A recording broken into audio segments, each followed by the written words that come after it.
How can a leader be future ready in the new normal and beyond? An organization is providing opportunities for business and corporate leaders to develop a better tomorrow. Joining us now is Elisa, Managing Director of the Center for Creative Leadership, and she joins us now from Singapore. Elisa, thank you so much for joining us. Share with us, how has this pandemic reframed leadership and business models in organizations? Hi, Rico. Really a pleasure to be here.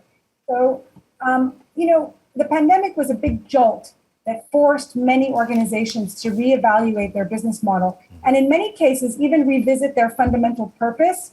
I think hardship makes us reflect on what is really important. And we saw during the pandemic, many individual leaders and organizations really question that. We see employees leaving companies not aligned with their values for others that offer greater sense of purpose, consumers boycotting brands whose values differ, investors shifting their assets to companies that demonstrate longer-term ESG commitment.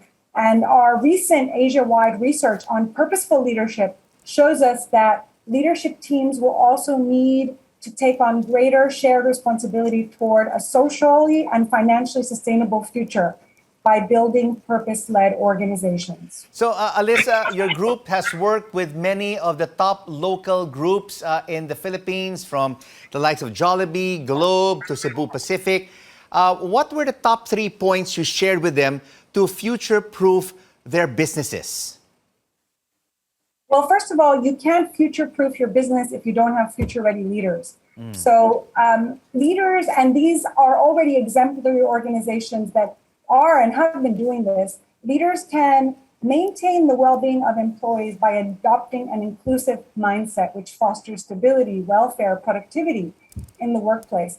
The Purposeful Leadership Research, which is Asia-specific, identified 6 mindset shifts needed. And I want to highlight one in particular, which is exclusive to inclusive. So, inclusive growth is really essential. We see this through not just the pandemic, other challenges and hardships, to preserving both organizational and global stability and well-being, including national stability. And it really requires an ecosystem approach focused on customers, suppliers, communities, the environment. So leaders who can foster an inclusive culture by creating a psychologically safe environment that doesn't allow for discrimination, prejudice, is key to avoiding some of the violence we're seeing all over the world. And inclusion is about using knowledge and self-awareness to lift the welfare of all. And these are some of the points we see, and as leaders, we need to continue working toward. And another surge, Elisa, is basically threatening businesses, not just here in the Philippines, but also in other parts of the world. Are businesses ready for another surge if it happens?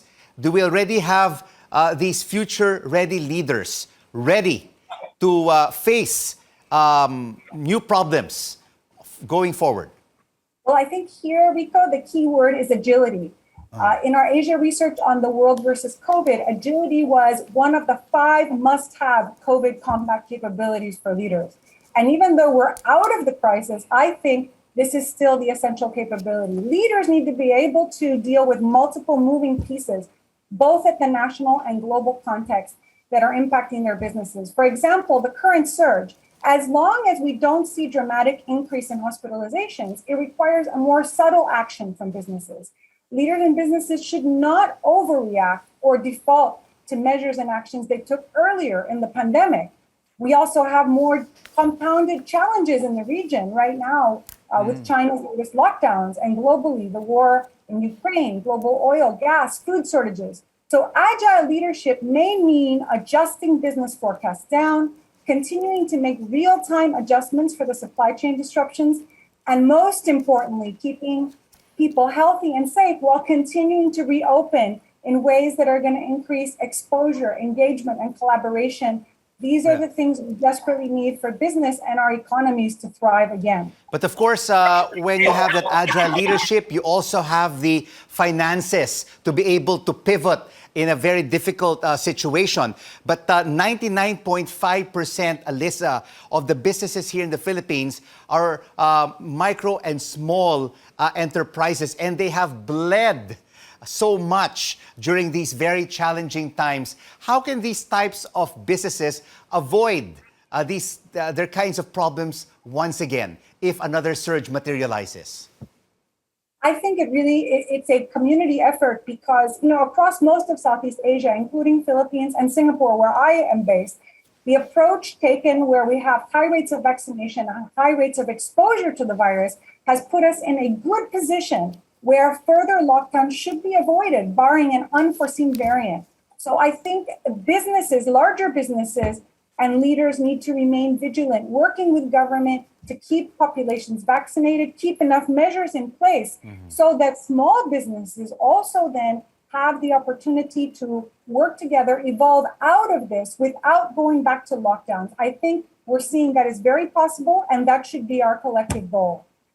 Thank you so much for all your advice and sharing it with us on The Final Word. Elisa Malice, Managing Director for the Center for Creative Leadership, joining us from Singapore. The Senate